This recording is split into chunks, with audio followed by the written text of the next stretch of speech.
astern. Emergency warp speed. Forward shields. Impact.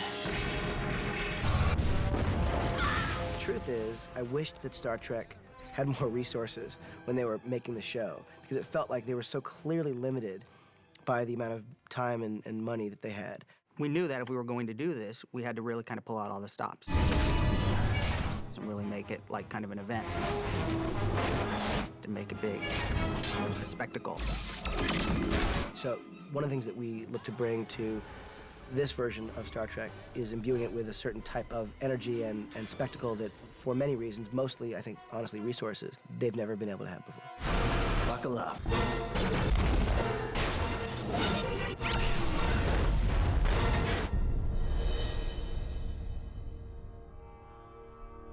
Damon and I were kind of the Trek guys, and now it's actually Alex and JJ who said, what can we learn from Star Wars here? As sacrilegious as it is to even bring that up in relation to Trek, but I think that the key is that, a modern audience is going to be already attuned to a much faster-paced movie. And Trek, in its best forms, was always submarine warfare. It's like underwater warfare. Their weapon takes all their energy. They must become visible in order to launch it. Our phasers ready? I didn't want to sort of impose a Star Wars tone on Star Trek. But there was a certain kind of pace that Star Wars and Empire Strikes Back and Return of the Jedi had that I just thought that was the pace that I loved. I always think of it as Star Trek as beautiful classical music and Star Wars as rock and roll. And it felt like Star Trek needed a little bit more rock and roll to connect to a modern audience. And Paramount stepped up and they said, we understand what you want to do, and we're on board. The other thing that was great was that JJ always acknowledged that he was going to require his support team around him to make the vision work. In some form. And he's sitting back at the end. His father will come down. We'll be on Spock. He'll look up. We'll see his father coming towards him. And when we do overs, they're sitting on the bench. We cheat this direction for the overs. Right. So they're in the intersection of this. Great. So it's like they're just sitting in the middle of this intersection of this stuff. That's great. Isn't that weird? Yeah. That's good. I love that idea. Yeah. It's my favorite thing. I'm in the middle of Vulcan. Vulcan, I say. The thing is that I like to be collaborative during the process, so I'm often asking anyone who will listen, what do you think? Told him I thought he was insane when he called up. Tommy Gormley, best AD ever. Standing by for incoming torpedoes. Incoming? Shh. I thought he was off his head. I think it's such an iconic program, and to make something new of it and to reinvent it, it's such an incredible challenge. He's a very brave man. Is it possible to build any piece to do a reverse if we want to, for example, say, open the movie with this scene, which is a whole notion? So I turn the floor over to Scott Chambers. No doubt. What has JJ brought to Star Trek? JJ. Which is huge. Excitement and enthusiasm and energy like crazy. If you were over there, and we kind of got down to hide that road. Yep. We have the same sort of taste when it comes to making great images, and I like the relaxed way that he works. JJ is a maverick filmmaker. There's no denying that. He's a great storyteller. He understands the technical side of movies. I've done Mission Impossible with JJ, and I felt we had when you work with people, obviously it's a sort of a collaboration. If you're doing a long shoot and you're coming to work every day with somebody, he's a great guy to be working with, because he's got a great sense of humor. How lame does that look? That's what we're doing. Looks a bit short, look pretty weird. Roger, I love it. He's a very dynamic person. He's very smart, and he's a lot of fun to work with. He brought back a lot of the same crew.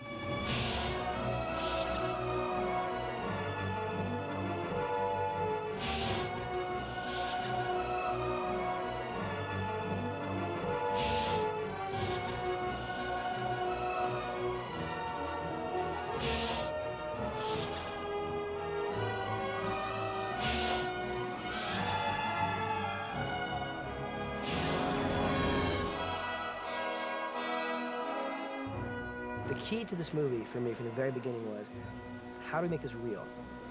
Not how do we disregard it, how do we change it, but how do we make the spectacle feel real?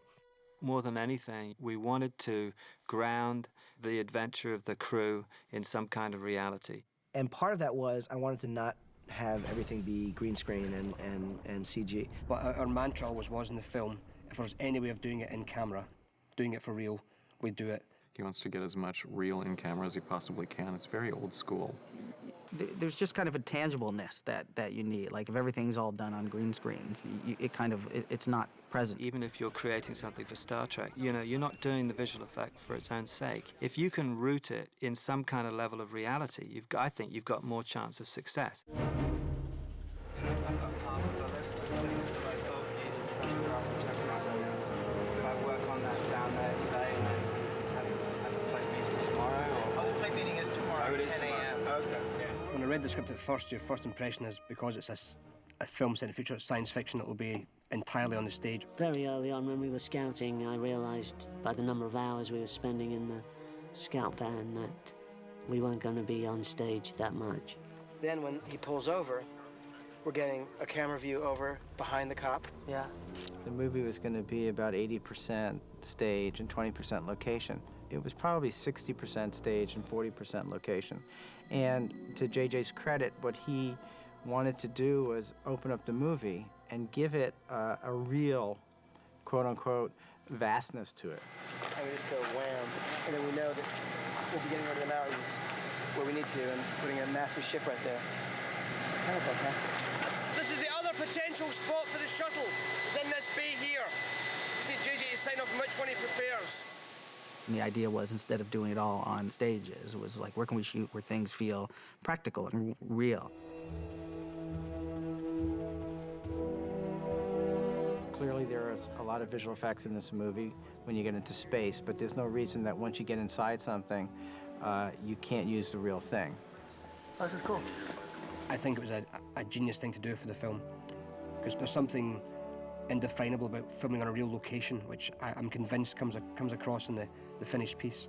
It's got a reality which, no matter how wonderful sets are, is really hard to replicate and capture.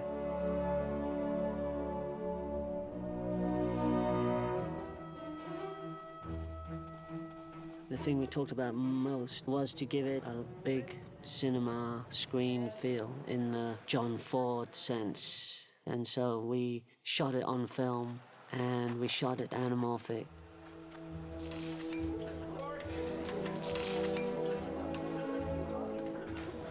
Thank you, sir. Thank you.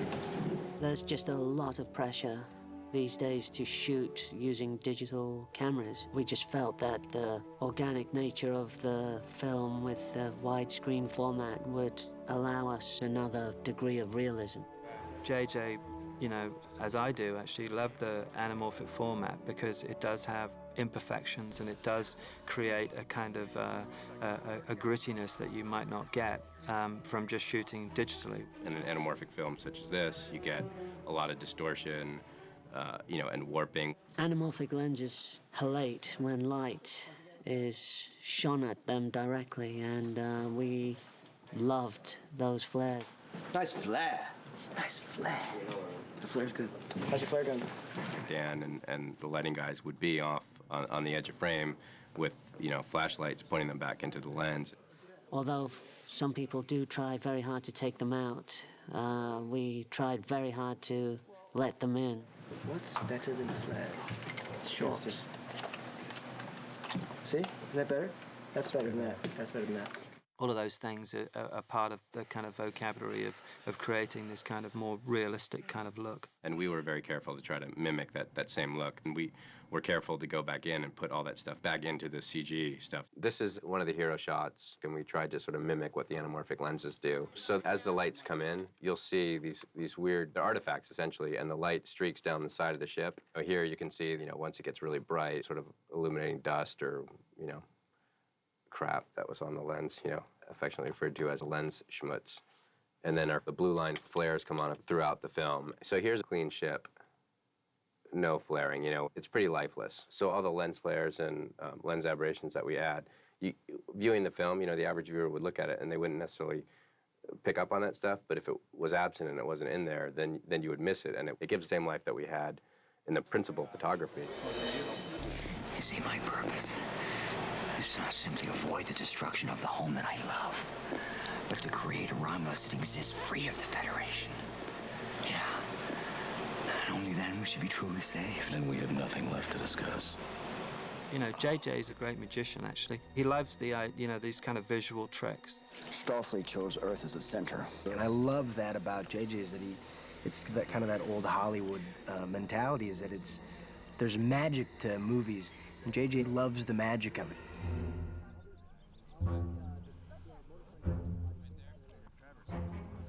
If there's any way of doing it in camera, doing it for real, we'd do it. Did you hear him talking like he's our dad? That's not even his car you're watching. That's Dad's car. And we did that to a massive extent, even to go back to old technologies like using miniatures or matte shots, things which aren't used greatly anymore. V90, take 2. Sound speed. I can think of a couple of examples. One would be silly things, you know, like when Spock goes in the turbo lift. 3, 2, 1, doors! We just started with Spock on the bridge with a green screen behind him. He walks into the turbo lift, you pretend he's traveling, the doors open, and now he's back on the bridge. I mean, he was already on the bridge. We just photographed another background, and for the first moment, we put that behind him, and it looks as though he's gone from one place, traveling the turbo lift, into the bridge. But in truth, he actually started on the bridge, you know. So that's the kind of visual trick that he enjoys, and it's a lot of fun, really. I want to do one of those classic Star Trek shots where everyone sort of lurches to one side, yeah, it'll feel stupid, but it'll look really good. So I'm going to call out 3, 2, 1, boom. Now on boom, if everyone can move this direction, roll cameras. Here we go, and light, and 3, 2, 1, boom. 3, 2, 1, buck. 2, 1, buck. Buck, buck, buck. That's gonna be the greatest thing in cinema history. Or the endless camera shaking. It's a very special technique to the camera shaking. And cut. And the whole feeling of them should be that the whole world is shaking and moving. It's JJ's invention. Wait, I can't promise anything. Do it, do it, do it!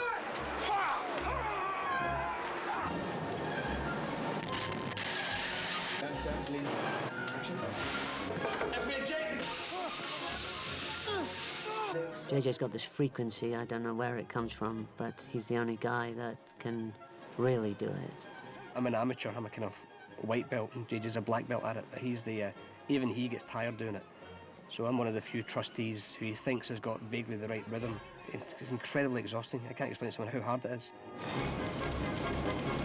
Lights and parachute. Cut, great. Cut, thank you. Well done, John. Play that, please. Last one. It's really interesting to see him actually do that. So we were thinking we're going to have to sort of replicate that in some way, but we didn't want a computer to do it because it wouldn't be organic enough. You know, the way JJ does, and he gets so many random sort of kicks and bumps in there that, and it does look very cool. So we tried it in motion capture by having a little motion capture sensor on a tripod hooked up to the camera inside the computer and actually tap the desk, and it would wobble the sensor on the little tripod. Actually worked out great.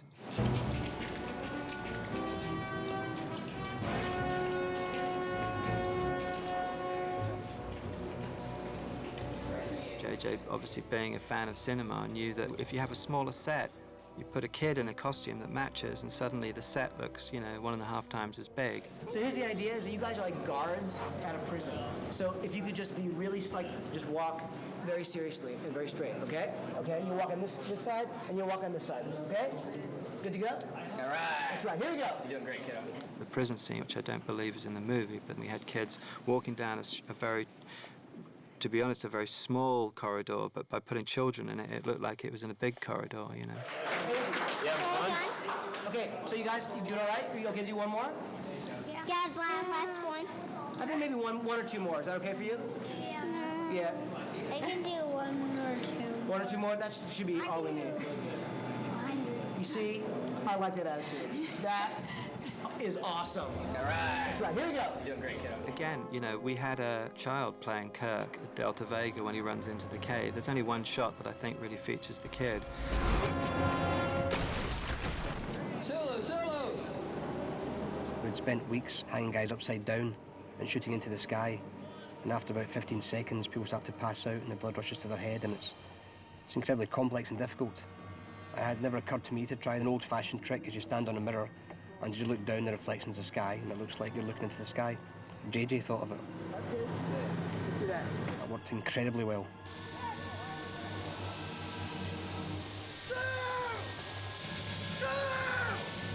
We spent an evening shooting people spinning on the spot.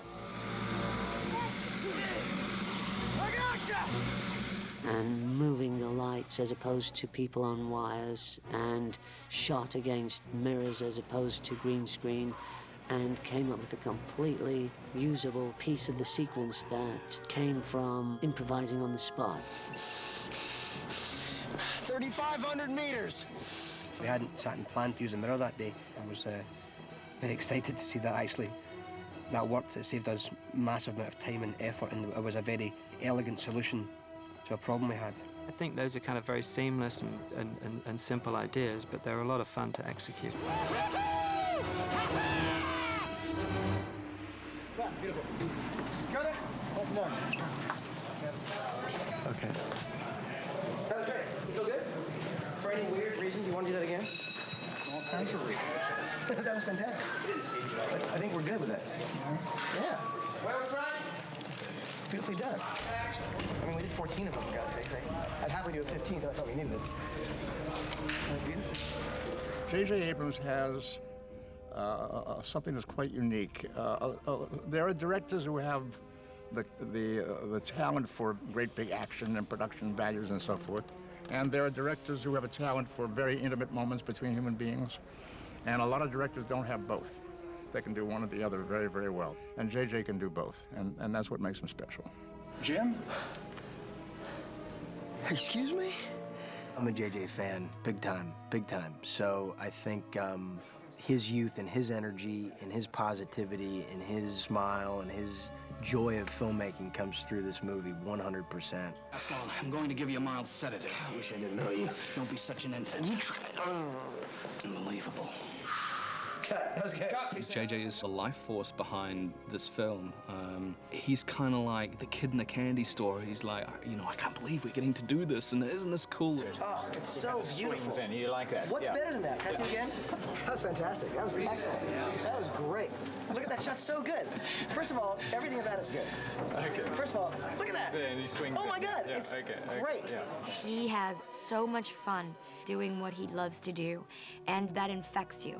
I can't imagine anybody else directing this movie, honestly. I can't imagine being so infused with excitement and enthusiasm for what we're doing on the same level as I am with JJ. And as well as that, films this size are incredibly pressurized, but he manages to maintain his humanity at all times. He's a very nice man and very kind and generous and warm-hearted. Yeah, you get it twice, that's why. This is Emma. Was that what's happening? Medical bay.